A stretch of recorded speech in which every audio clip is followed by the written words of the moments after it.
তুমি একটা কিছু ইতিহাস লাগো, তুমি নালে ইতিহাস দেখেছি। কর আমার নাম ভিডিও কর। আচ্ছা, ঐতিহাসিক দেউল সুন্দরীর বাসর ঘর। তা তোমার বিবি কোথায় বাসর ঘরের মধ্যে? আরে ভালোই হচ্ছে।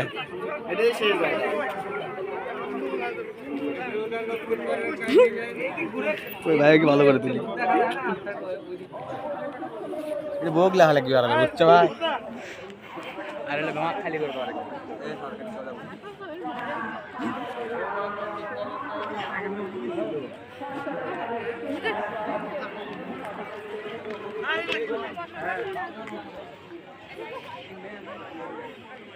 চলো